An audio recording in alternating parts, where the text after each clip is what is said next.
discerner notre disposition, nous donnera des conseils et, surtout, nous accordera l'absolution, c'est-à-dire le pardon de nos péchés au nom de Dieu. Il pourra également nous donner une pénitence, un acte de réparation sous forme de prière ou d'action, afin d'exprimer notre contrition.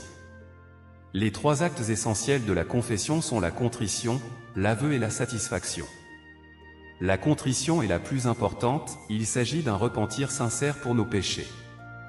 Ce regret n'est pas forcément une émotion forte, mais une prise de conscience que nos actes offensent Dieu. Nous devons également avoir la ferme résolution d'éviter de retomber dans le péché. Confesser ses péchés peut être difficile.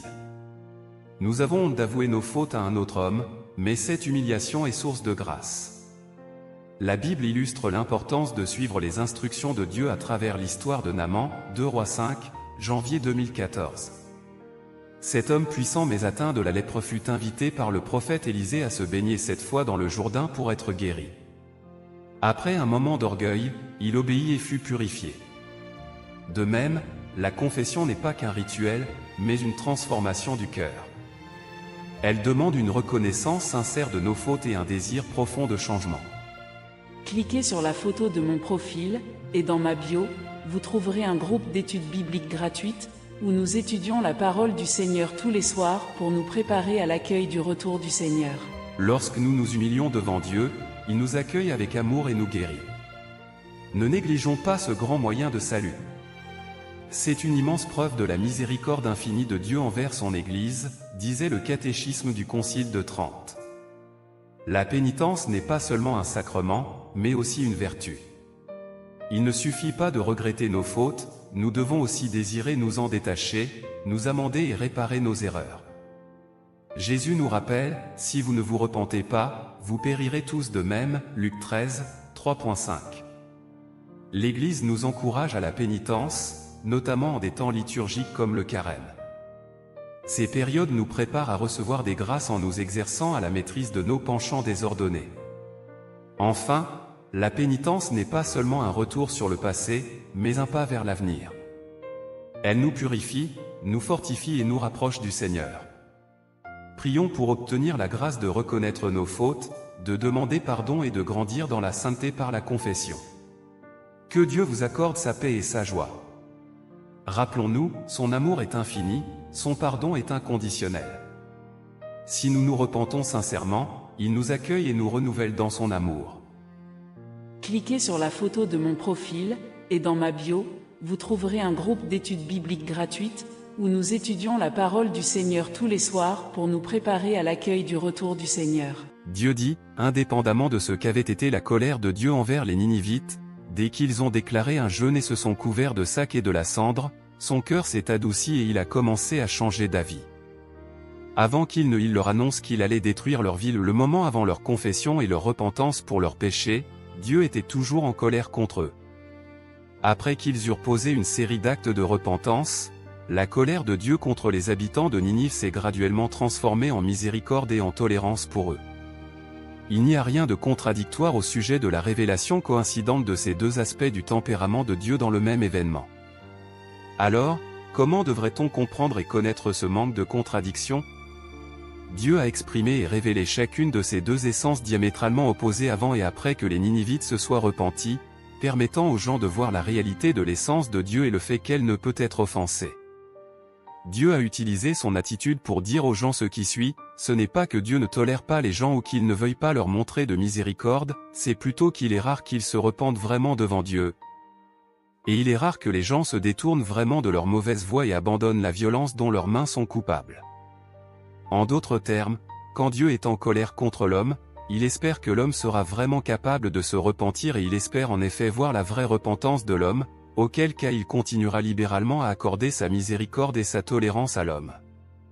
C'est dire que la conduite malfaisante de l'homme entraîne la colère de Dieu, tandis que la miséricorde et la tolérance de Dieu sont accordées à ceux qui l'écoutent et se repentent vraiment devant lui, à ceux qui peuvent se détourner de leur mauvaise voie et abandonner la violence dont leurs mains sont coupables. L'attitude de Dieu a été très clairement révélée dans son traitement des Ninivites, la miséricorde et la tolérance de Dieu ne sont pas du tout difficiles à obtenir et ce qu'il exige, c'est une vraie repentance. Tant que les gens se détourneront de leur mauvaise voie et abandonneront la violence entre leurs mains, Dieu changera son cœur et changera son attitude à leur égard. Si vous souhaitez la Bible ou si vous avez des questions sur la foi, n'hésitez pas à me contacter via le numéro WhatsApp affiché à l'écran ou à cliquer sur le lien WhatsApp dans mon profil pour rejoindre notre groupe d'études bibliques gratuit. Apprenons ensemble la parole de Dieu et préparons-nous pour le retour du Seigneur.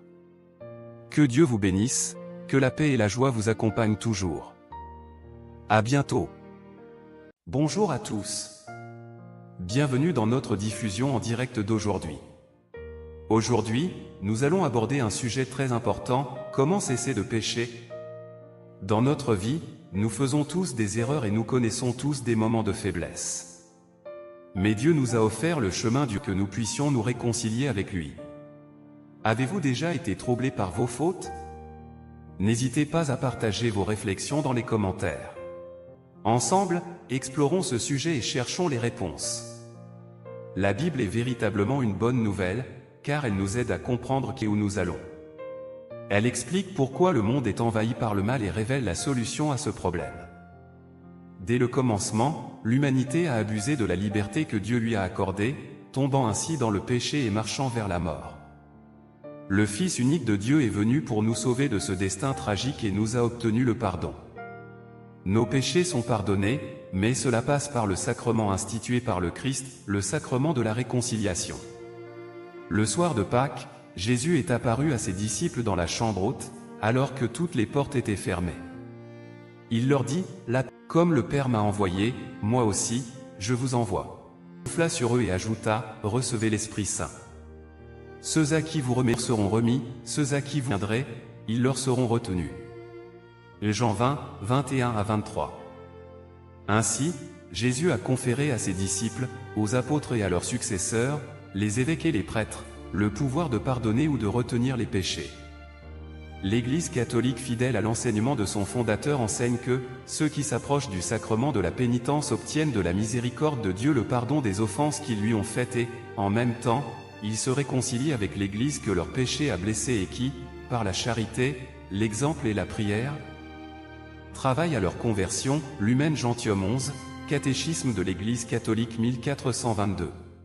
Cliquez sur la photo de mon profil, et dans ma bio, vous trouverez un groupe d'études bibliques gratuites, où nous étudions la parole du Seigneur tous les soirs pour nous préparer à l'accueil du retour du Seigneur. Le sacrement de la réconciliation porte plusieurs noms, sacrement du pardon, de la pénitence ou encore de la confession. C'est le moyen ordinaire voulu par Dieu pour nous réconcilier avec lui et restaurer la vie de grâce si nous l'avons perdue. Pour obtenir le pardon de nos péchés, nous devons être ayant la faculté d'absoudre et lui avouer humblement nos fautes. Le prêtre, après avoir discerné notre disposition, nous donnera des conseils et, surtout, nous accordera l'absolution, c'est-à-dire le pardon de nos péchés au nom de Dieu. Il pourra également nous donner une pénitence, un acte de réparation sous forme de prière ou d'action, afin d'exprimer notre contrition. Les trois actes essentiels de la confession sont la contrition, l'aveu et la satisfaction. La contrition est la plus importante, il s'agit d'un repentir sincère pour nos péchés. Ce regret n'est pas forcément une émotion forte, mais une prise de conscience que nos actes offensent Dieu. Nous devons également avoir la ferme résolution d'éviter de retomber dans le péché. Confesser ses péchés peut être difficile. Nous avons honte d'avouer nos fautes à un autre homme, mais cette humiliation est source de grâce. La Bible illustre l'importance de suivre les instructions de Dieu à travers l'histoire de Naaman, 2 Rois 5, janvier 2014. Cet homme puissant mais atteint de la lèpre fut invité par le prophète Élisée à se baigner 7 fois dans le Jourdain pour être guéri. Après un moment d'orgueil, il obéit et fut purifié. De même, la confession n'est pas qu'un rituel, mais une transformation du cœur. Elle demande une reconnaissance sincère de nos fautes et un désir profond de changement.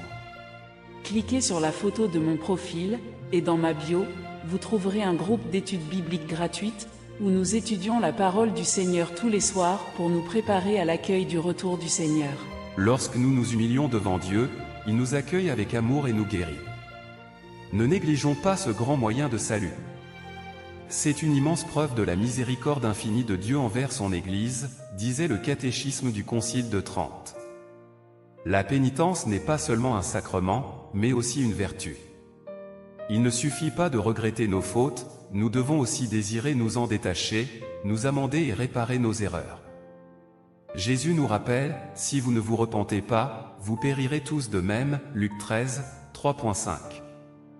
L'Église nous encourage à la pénitence, notamment en des temps liturgiques comme le carême.